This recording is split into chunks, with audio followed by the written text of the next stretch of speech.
We win or lose, we have applied the best of ourselves to the task at hand. Mr. Chairman.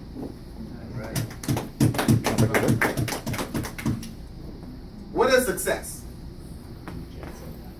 Society defines success by either or a combination of what you have in terms of your possessions, what you have done in terms of your accomplishments, or what contributions you have made to the world in terms of being a pioneer.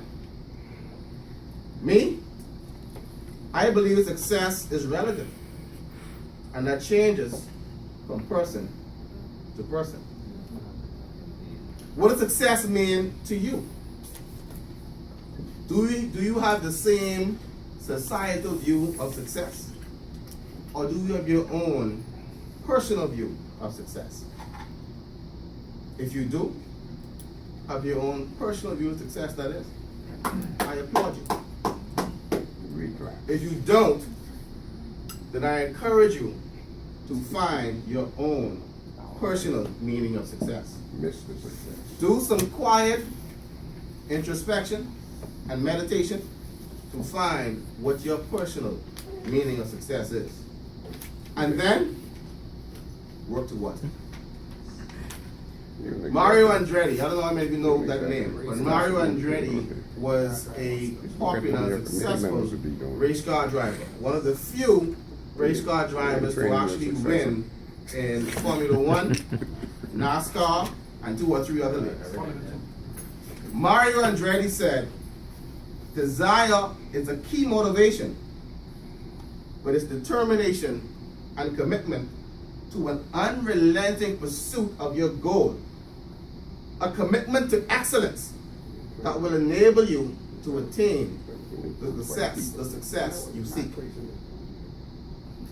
Fellow those masters and guests, to me, success is less of a destination and more of a journey.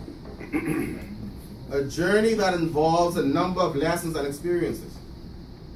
Importantly, one of the most successful lessons one can learn on your journey is the lesson of relationships. Building and maintaining strong and healthy relationships. This is where networking comes in. Meeting new people, getting to know them, building trust and mutual respect for each other. No man or woman is an island.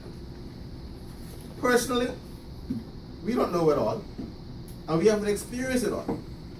We learn and grow through relationships and networking. This evening, fellow Toastmasters and guests, I will share with you my personal story about the importance of networking and relationships. It was a little over 10 years ago. I visited Toastmasters Club 7178, and I met one of their new members. At the time, he may have been in his mid to late 30s. They said he was a Bahamian, but he spoke with this weird accent. It wasn't quite a full New Yorker American type accent, but it wasn't quite a Bahamian accent. And to this day, this gentleman has that very same accent. If you know who I'm talking about, you will know when I say his name, Toastmaster Selvin Baisden. Aside from Toastmasters, we had similar interests. I was a big football fan. He was a big football fan. We love many other sports. You sure do. And more importantly, I don't hide from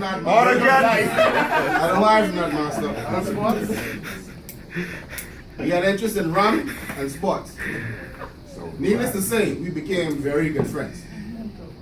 I was working at Commonwealth Bank at the time, and I was able to help him and his wife with some banking matters. He said to me that he appreciated my professional demeanor and that he will never forget the way that I handled him and his wife. Fast forward about a year later, Toastmaster Baisden became the senior manager at Scotiabank. What do you think happened next? As a result of my body of work at Commonwealth Bank, together, Big body. thank you, Terrence. As a result of my big body of work at Commonwealth Bank, together with the relationship I built through networking via Toastmasters, I transitioned to Scotiabank.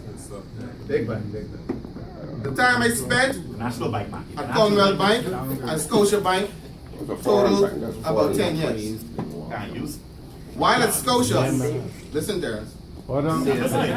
While at Scotia, I applied for a position.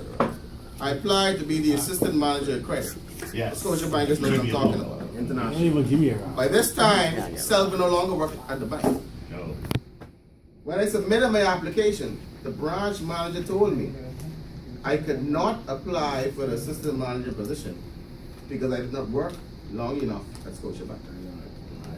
Needless, notwithstanding my 8 years at Commonwealth Bank, I didn't work long enough at Scotiabank. I was frustrated, but I stayed the course. A few months later, I got a call from Selva, who mentioned that he had a client who was looking for a salesperson. This client was an insurance company. He was doing some consulting work for them, and he asked me if I was interested. Now let me put this into context for you. This was early 2009, and the Bahamas banking industry had just started to feel the pinch of the global financial crisis. So for me, at that time, it was a no-brainer. Big move. I submitted my resume, sat through 2 intense interviews, and the rest they say is history. It's history. Fellow Toastmasters and guests, I would not be where I am today if it were not for the assistance of Toastmasters of the business and the mentorship that I received for 16 If it were not for this program called Toastmasters, networking and building relationships, I have no idea where I would be.